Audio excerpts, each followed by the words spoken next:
Hey, folks, good evening, and thanks for joining me on Phantoms and Monsters Radio. I welcome all new listeners and members to the channel, and as well as first timers in the chat. Thanks for showing up. So, tonight we're going to be talking about unknown biological entities. It's human nature to be fearful of the unknown. That being stated, many people are aware that there is more to our existence than what we see on Earth. Now, we seek answers to questions about a higher intelligence beyond the bounds of this planet.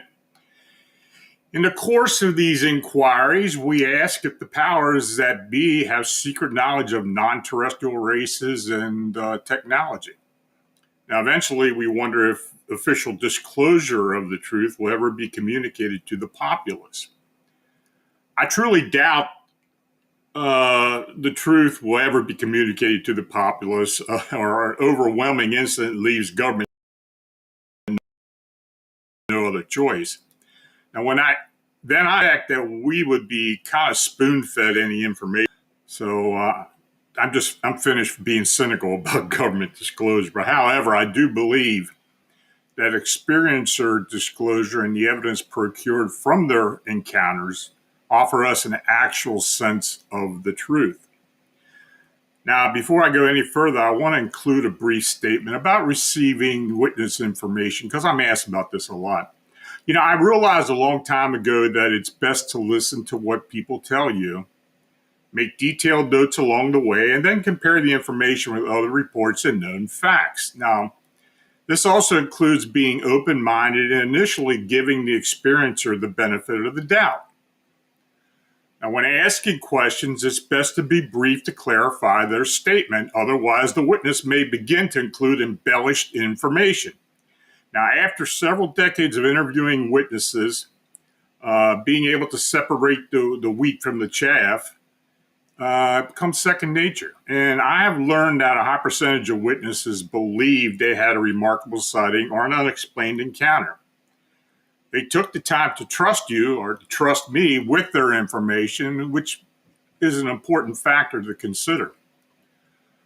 So, unknown entity experiencer reports can quickly trigger skepticism in an investigator. Now, the demeanor of the individual is usually full of fear, confusion, and uncontrolled emotion. It's important to listen and avoid making instant judgments based on the first interaction. But But sometimes you'll receive a call in which you know that something remarkable occurred in this person's life and that you are now about to become part of their story. So, before I go any further, I want to mention that this channel is made possible by you clicking on the subscribe and like buttons and by you sharing our programming. If you're watching us on YouTube, the Super Chat and Super Thanks donations are appreciated. You can click the dollar icon located below the chat box. The Buy Me a Coffee link and other donation links are also shown in the description, so thanks for your consideration. Your comments are always welcome. Tell me which accounts you find interesting in the presentation or suggestions for upcoming shows. Again, I want to thank our chat moderators, Bernadette, Marla, Thomas, and Mike, as well as Kevin and Mary at ESP Network.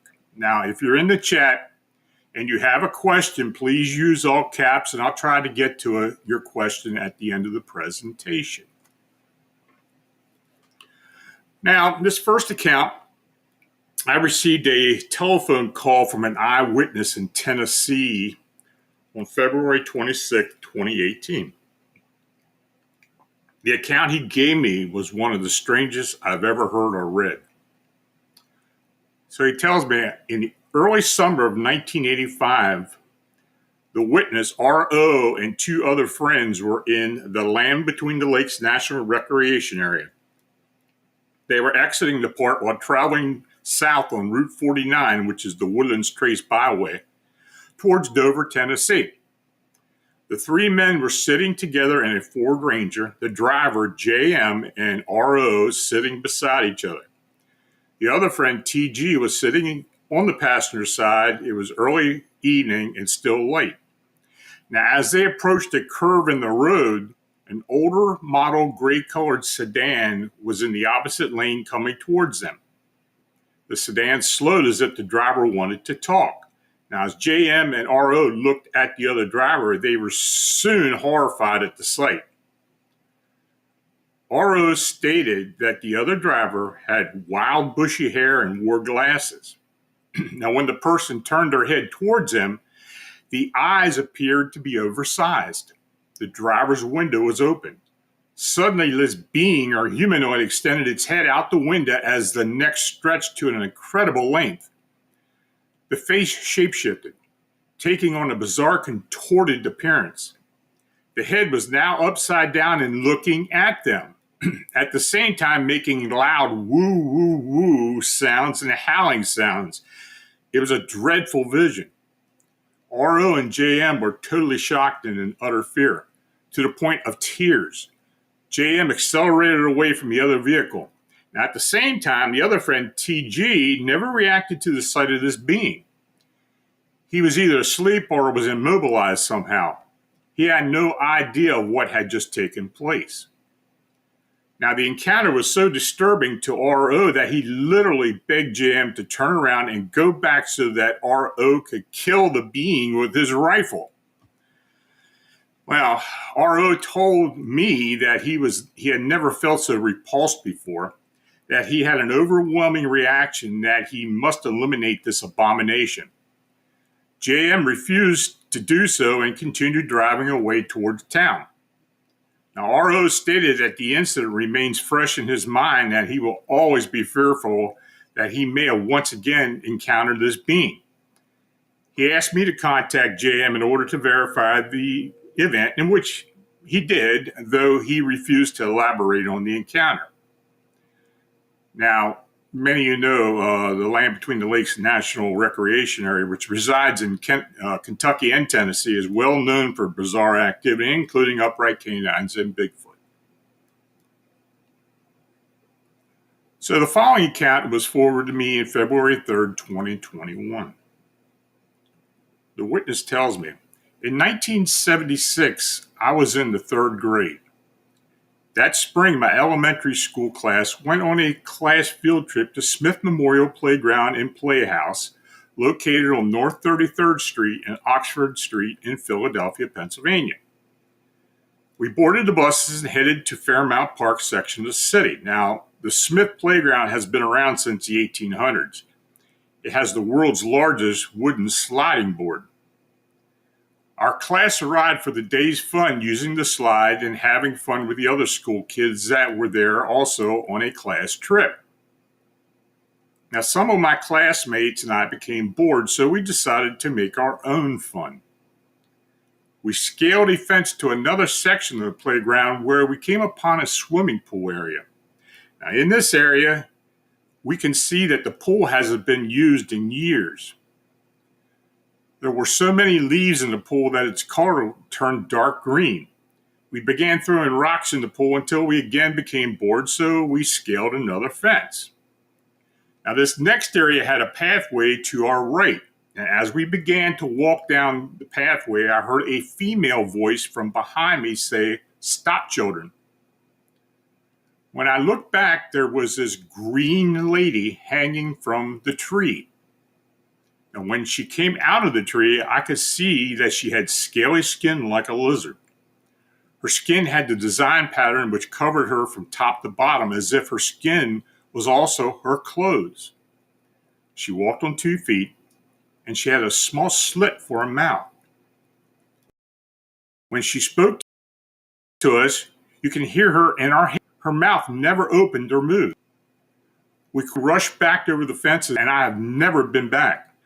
I cannot remember all my classmates that were there, but after 40 plus years of questions, I found one classmate that remembers this incident. There were probably 5 or 6 of us. Through some research, I found an article from Times Daily Google News archive dated October 6, 1959, which describes an incident about a green lady chasing school children with a knife. Now, this does not fit the description nor the same green lady that appeared to us, because I witnessed something utterly amazing and out of the world.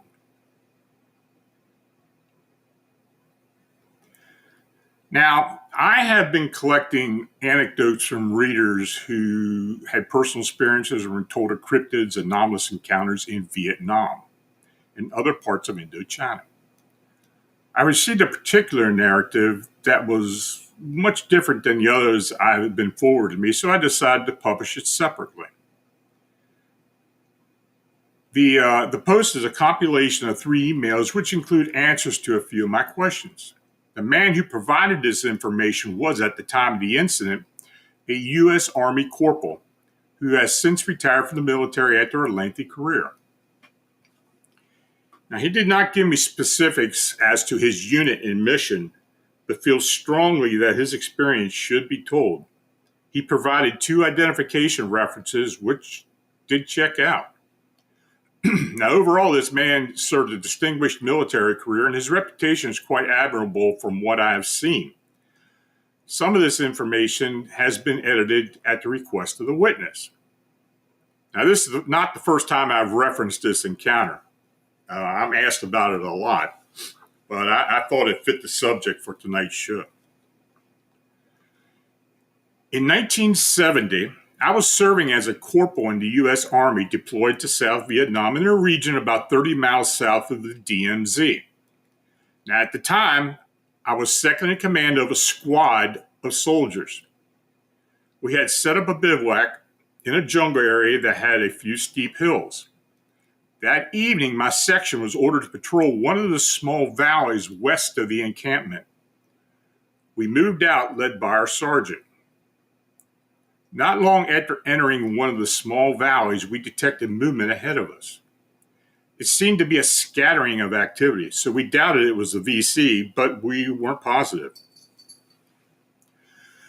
We hunkered down for about 15 minutes, getting occasional glimpses of something moving within the trees and brush. There wasn't enough light to detect what we were observing, even though the moonlight was bright that night. Now, after a while, the activity halted, so we continued to move slowly through the valley. Now, as we approached a sheer wall on the hill, it looked like someone or something had stacked large stones and boulders in the pass in front of us. There was also an opening in the hillside that looked like a cave entrance, approximately 5 foot high, 3 foot wide, narrowing at the top. When observing the passageway, it appeared to have been cut away by machinery. The edges were smooth with small, even-spaced grooves. We were puzzled by this because we had never seen enemy caves like this, just underground tunnels. The sergeant suggested that it may be a VC supply depot, so we started to assess that we were going to investigate the cave. Now, about this time, things got very strange. We began to notice a putrid odor emanating from the cave entrance. The only thing I can compare it to was rotting eggs and human decay. It was so revolting that the few of the soldiers were becoming ill and started to back away into the jungle, including the sergeant. Now, I was directing a light into the entrance to observe anything, but there was a haze that was impossible to see through. We had no idea what was before us. The entire squad took a position in the heavy brush approximately 150 feet from the entrance, far enough not to be detected, but close enough to observe the cave entrance. We quietly remained there for what seemed like forever. The jungle was strangely calm, though we heard rumbling sounds coming from the distance. It was really eerie. The sergeant was sitting near me talking to himself. It was obvious that he was frightened. I was looking at the rest of the squad. Each had wide eyes and scanned the area. No one was going to doze off during the patrol. Now, after several hours, dawn was approaching and it started to lighten up. I checked my watch. It was just before 500 hours. Just then, we noticed movement in front of the cave. A being, I first thought was a man, moved through the entrance into the clearing in front of the cave. As it stood up from a crouch, it stood at least 7 feet high and started to look in our direction. At that time, another similar-looking creature was moving out of the cave. They were making hellish hissing sounds looking directly at us. The only way I can describe these beings is that they looked like upright lizards. The scaly, shiny skin was very dark, almost black. Snake-like faces with forward-set eyes that were very large. They had arms and legs like a human, but with scaly skin. I didn't notice the tail, though they wore long one-piece dark green robes. I never noticed if they had anything on their feet. No one gave the order. It seemed like the entire squad opened fire at once. Every piece of vegetation between us and them was quickly sheared away. I yelled out a ceasefire order. At the same time, I was looking in the direction of the cave. There was nothing there. We immediately checked our flank in case these things circled around, but there was nothing. Now, as we approached the cave, ready to resume action if needed, it became apparent that the beings had escaped, most likely back into the cave. It was soon decided to set charges and close the cave entrance. Now, when we returned to camp, we had seemed to be in a daze. We all seemed to be in a daze. There was little discussion of the incident, and we were never debriefed. So I know the sergeant never filed a report. But then again, if he did, it was kept quiet by the brass. Now, in the autumn of 2014, I had an incredibly intense experience that I wanted to share with you. I discovered that you had investigated the praying mantis man sightings along the Musconetcong River in Hackettstown, New Jersey, so I wanted to contact you. My incident involves an encounter to as the mantid priestess. Now, one night while in my bedroom, I was relaxing on my bed. I had been committed to my meditation practice and yoga. However, this night took an unforeseen turn.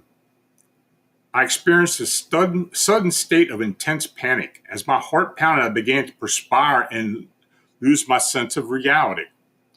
It felt as though hours had quickly passed. Despite my boyfriend lying beside me, I felt alone with fear.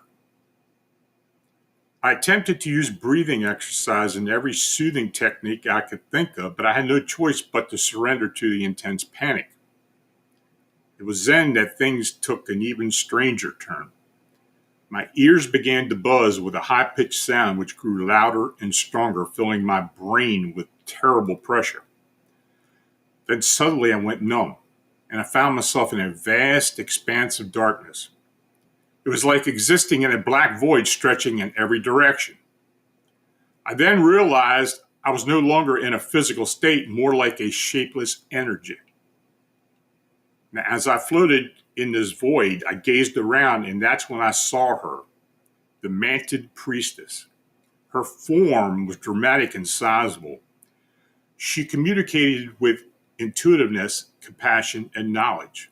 Now, her appearance was horrible and shocking, but her presence was comforting to me and made me feel at ease. She wore a long and pillowy dress in the same style as 16th century European royalty.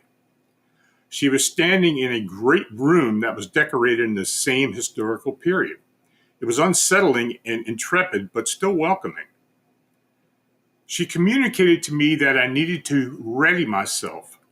The exact meaning of this readiness remains an enigma to me, but it left me with an enduring impact. Despite the dread I felt during the encounter, there was also a strange sense of encouragement in her presence. This incident has left a memorable tag on me. Occasionally, I find myself desiring this affinity with the mantled priestess, though I remain cautious not to allow it to overtake my human qualities. How would I react if I was ever in her presence again? Honestly, it frightens me to even think about it.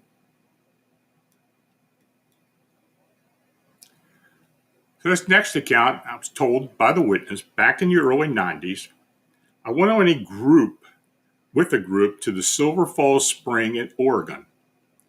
One night after dinner, I went for a stroll to find a clear spot so I could see the stars.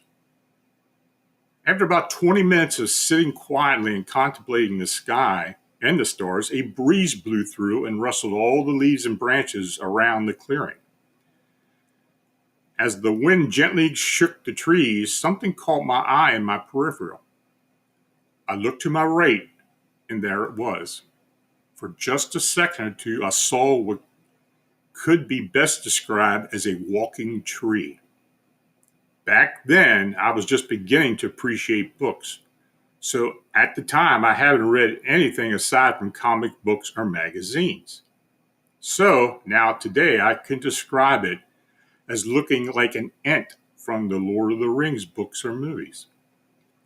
Except it had more of a round head with a definitive neck attached to its shoulders. Its limbs were long and thin. It could probably touch the ground if it just relaxed its arms. There didn't seem to be a distinction or separation between the torso and the hip area. The legs looked like a pair of articulated tree trunks with no discernible feet. It had patches of moss randomly covering its torso and legs. It was about 20 feet in height. And it was holding what could be described as a long baseball-like club in its right hand going over its shoulder. Now, when I first turned my head to see what caught my eye while the wind rushed by, I saw it take 3 long and deliberate steps in a spot where the clearing met the trees. What sent a chill down my spine and made me freeze for what seemed like a moment of forever is that second was that it seemed like it turned its head and looked right at me and where I was sitting as it took its third step and re-entered the forest. I just sat there for another 10 minutes, feeling frozen in place, going over what I had just seen. Now, once I shook that frozen feeling, I got to my feet and went back to the cabin all of us were staying at as fast as I could. I only told one person about this after it happened, and they just found it to be a nice and creepy story before everyone turned in for the night. But it still haunts me to this day when I think about it. Now, I think this is the last account for this show. Hi, I'm a 52-year-old female, married with grown children and 5 grandchildren. First of all, since this encounter, I have never forgotten it. although exactly what happened is a mystery to me. I was around age 6, and we lived in a trailer park in Greenville, South Carolina, in Mr. Hickham's trailer park. This would have been about 1976 or 1977. Now, all this information has been confirmed by my mom. It was a warm and sunny day. I was playing outside with my 2 older brothers. Now, I was the youngest of 3. It was a day like all the others. We were playing tag or hide and seek. I went to hide. I ran around the back of our house, and suddenly I ran almost into a humanoid praying mantis. Now, at the time, I thought it was a giant insect. I couldn't really comprehend what I was seeing. I felt like all the breath was taken from me. It was taller than my dad, and it was standing next to our propane tank. Now, years later, when I thought about it, I told myself that maybe there was a gas leak. Anyway, back to the mantis. I stood there frozen in broad daylight, and the creature was just staring back at me. And then everything is blank until I come running back into our trailer screaming that I'm in pain between my legs. My mother was so concerned that she pulled down my shorts and underwear to inspect me. She says nothing's wrong, and I go to sleep crying. This has always been with me. It and this praying mantis stayed in the back of my mind. Then a few years ago, I heard about a UFO sighting reported by the Highland, Illinois Police Department. Weird, I thought. We moved up there when I was 8 and moved back to South Carolina when I was 10 years old. I was telling my husband about this thing that happened when I was a kid. And we both laughed as I swore it really did happen. So I got curious and Googled the praying mantis aliens, and I remember it felt like I was punched in the stomach as I sat there looking at imagery exactly how I saw it over 30 years ago. I showed it to my husband, and he was in shock. I don't know what happened to me between my encounter and when I came running and screaming about burning down there. I had a real fear of monsters after that and a great deal of nightmares, but nothing like what I saw. It was all about bloody baby dolls inside plastic bags, scooting their plastic bodies around and down the hallway trying to get me. Also, another recurring dream was a farmer-type man in overalls with a pitchfork walking by all my family members just to get to me. At the end of the dream, he would stab me in the chest. This dream started when I lived in Highland, Illinois. I have never been able to give birth naturally either. I have had C-sections. Now, my father passed away at the age of 38 from lung cancer, and I was only 15.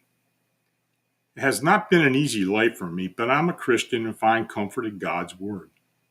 I have tried to read more about this mantid human creature and have not got a lot of info. Usually, when I'm reading about it, right before bed, I fall asleep very quickly and get nowhere. I'm reaching out because I feel like this is really happening and not just to me.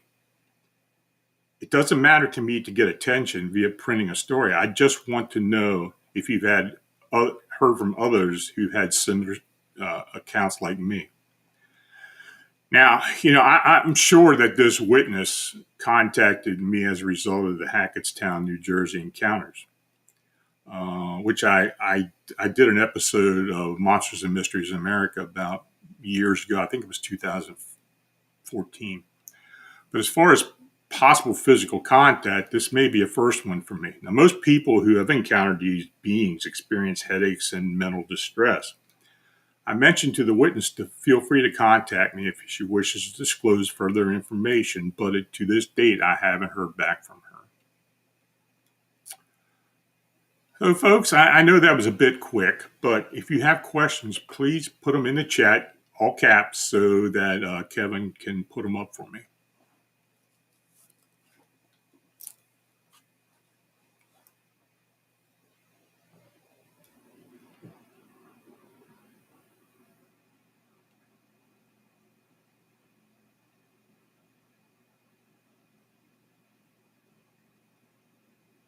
Any questions, folks?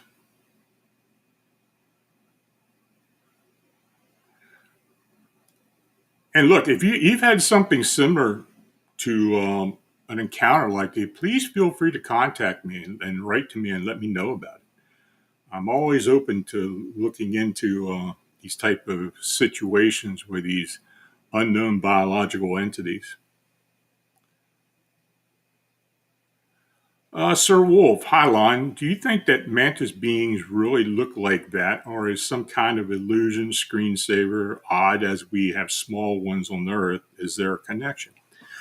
Uh, after I had investigated the Hackettstown incidents, and there were actually 4 encounters in total uh, during that period of time, I don't think there's any connection between those large human-sized entities and the insects that inhabit our planet. I just don't think there's any connection.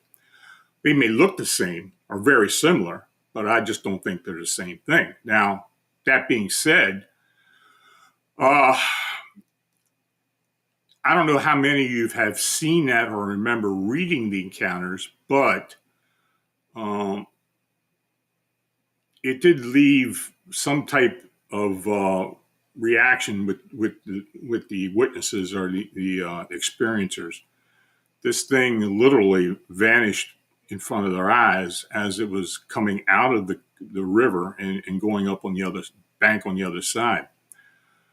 But it did happen several times. It happened on a stretch of the river about a mile in length, some of it in Hackettstown, New Jersey. As far as what other people see are described as mantis beings, I do know that many times, particularly in the past 20 years, where we talk about abduction scenarios, there does seem to many times be a overlord or a being that's in charge, and it's usually an insectoid type being and looks very much like a mantid. Now, are these some type of particular being? I have talked about this with a lot of experiencers over the years, and I do believe that these mantid beings are evolved or metamorphosized reptilians. In other words, I think when they reach a certain point, and they've demonstrated that they should be in charge of a group or a squadron or whatever you want to call it of these beings that do the abductions.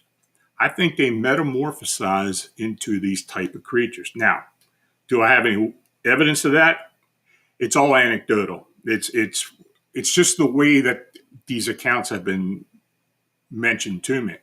Now, I think they can still shapeshift to some degree. I do remember one experiencer telling me that they thought that they saw this thing change back and forth from a reptilian to a type of mantid creature or an insectoid creature.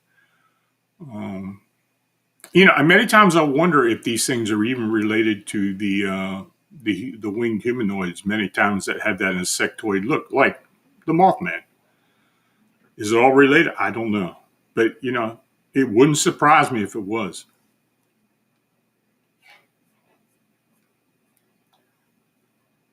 Dagnammit. Have you ever heard about a solid black 7-foot bird-like creature in Texas with massive wings? A human-looking face that is all white, large black eyes, and a huge square mouth that is all red. I've heard a lot of different winged bird-like creatures, especially in South Texas. I've mentioned before that area between San Antonio south into Laredo, and especially around the area of Hebronville, Texas. For whatever reason, I have received a lot of reports from Hebronville, Texas. And that includes T-Rex type creatures, velociraptor type creatures, winged beings, that look more bird-like. Um, are these actual beings? Are these something that are just seen, being able to be seen by witnesses? I really don't know. But we have received something like that. Now, as far as what you described, I don't think I've heard of anything particularly described like that. But, again, it wouldn't surprise me if there was.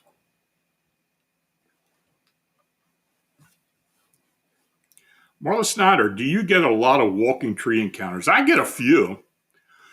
Uh, and since Marla, you live near me, I had some particularly interesting ones down in Maryland um, over the years. The whole walking tree thing. I have seen some video. I have seen some, and I have had some very interesting descriptions. I just don't know what to think of it. Um, but there are people who swear they have seen these walking trees. I have looked at some of the videos. They look pretty good. But, you got to take videos with a grain of salt. I mean, especially with AI and everything coming, into its own now. I'd be more cautious about relying on any type of video like that. So, but yeah, I have had several reports, and if I could put it together and put a good video presentation together, because I would need to do that to be able to prove it. So, yeah. David, evening lawn. Are there any dogman encounters in Florida? Oh, I've had several in Florida. Yeah, I've had not necessarily dogman, what you consider dogman, but upright canines, upright cryptic canines, many what people would consider to be like a werewolf or some type of humanoid. But I have. And not a lot. I've had a few in Florida. The sightings are mostly around the Tampa area, the Southwest Florida area. I've had some. I had one in Miami years ago. I'd have to look and make sure which were which, but yeah, we do get them in Florida. Can Squatch. Many times reptilian encounter witness reports clothes or on uniforms. Any idea what that's all about? Witness clothes ORS. I don't know exactly what that is. I mean, maybe you can be a little more specific so I can answer it.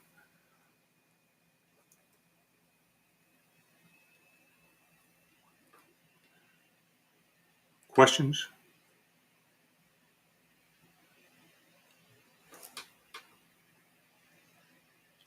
Jose Sanchez, would you say that the mantis beings are the least ET reported? Uh,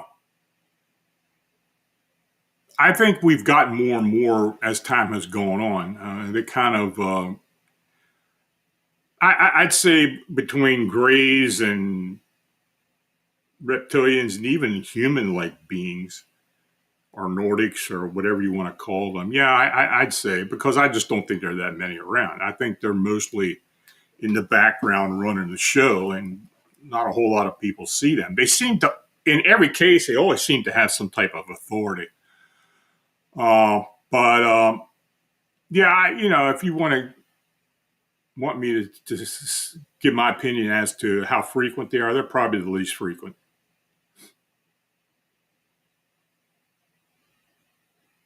Real true. How do you feel about the veil getting thinner? I think the veil has always been somewhat thin, but I think people are more open to talking about it. Thus, we get more reports. Again, like I've said, with the internet and TV and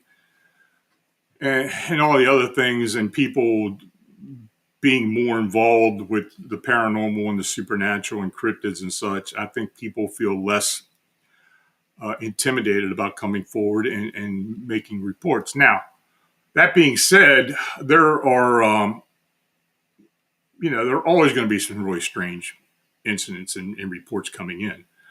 But as far as the veil thinning, yeah, but I think it's been like that for a while.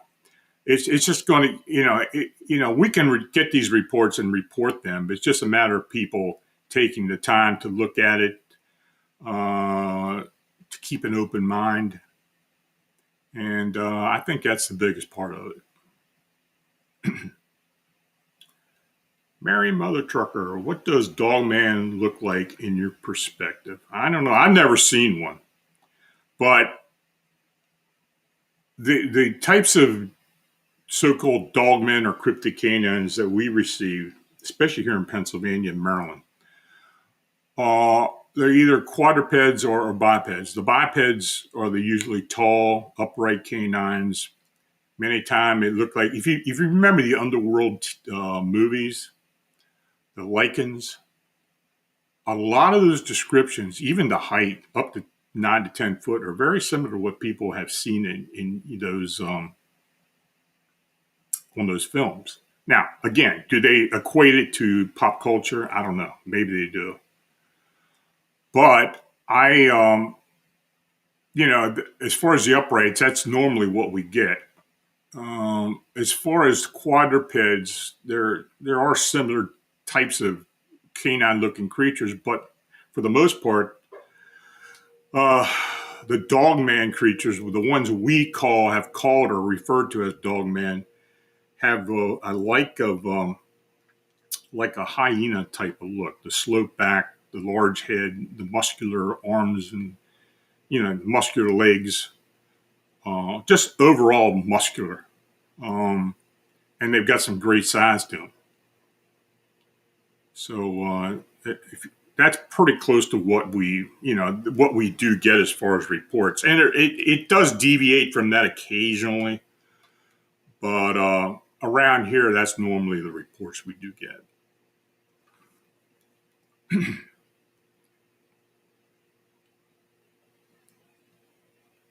Any more questions?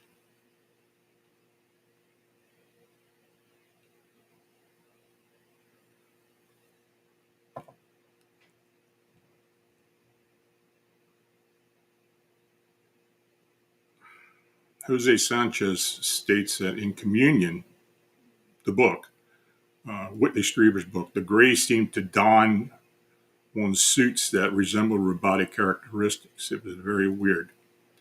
Yeah, if you're talking about the short beings, yeah, I have had just some descriptions very similar to that from some experiencers. And I've talked to Whitley about that. Years ago, Whitley and I used to communicate a lot before his wife passed away. And in fact, Whitley and I worked on a case down in South Carolina many years ago. So, yeah, I mean, and I have told him about what others have talked about. Any other questions? I see Nightbird has up here. Lon, what are your thoughts on Pamela Stonebrook's account to Art Bell of having intimate relations with a reptilian being? Does her story sound believable to you?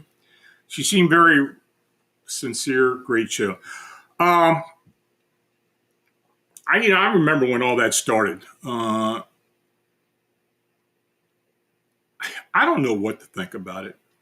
I was probably much more skeptical at that time than I am now, since I've had done some investigation, particularly with David Reckhart and a few other people who have had reptilian encounters. As far as having intimate relations with a reptilian, I don't know about that, because their overall demeanor doesn't seem like that would be something that would occur. But, it is what it is, and, to each his own. So, I don't know. That's the best I can tell you. Hans Roost, in that first story, what do you think it was? Which story was that? Oh, you're talking about the humanoid. I don't know. I get a lot of people ask me for me to read that a lot, and to even repost it and get permission to use it themselves. I don't know. I mean, I don't know what it was. It was a shapeshifter of some type, probably. Uh, it's just one of many other weird type of humanoid sightings that people have written to me about, who swear they've had these encounters with. And of course, it happening down there at the Land Between the Lakes area. I got so many weird things that have occurred down there. It's hard. It's hard to really be definitive as to what that really was. The fact that you had two witnesses, though, makes it seem like it is credible. But everybody has their own perspective of what they're looking at. It's just like what we've been going through within Chicago. Everybody seems to have their own perspective, or certain people just have the ability to see these things, or allowed to see these things. Now, is that the case in this? Is that what happened in this case? I really don't know. But it's a bizarre story, and I don't think I've ever had anything like that as far as that neck and the way it was bending out and upside down and all that, and the way it was. I don't know. It's just a very weird account. Anything else, folks? Okay. Well, I want to thank you all for coming in here, and thanks for watching and chatting. And if you donated, it's truly appreciated. Your support is what makes all this possible. So please like, subscribe, and share. And if you have a sighting or encounter report that you'd like to be considered for the Personal Report Show, please feel free to send it to me at lonstrickler@phantomsandmonsters.com. And I have been getting more and more reports from people who are watching my videos. So that's great. And we've gotten some really good ones. So if you have something to share, please feel free to do so. So until we meet again next Friday night, stay healthy and safe, and have a good week.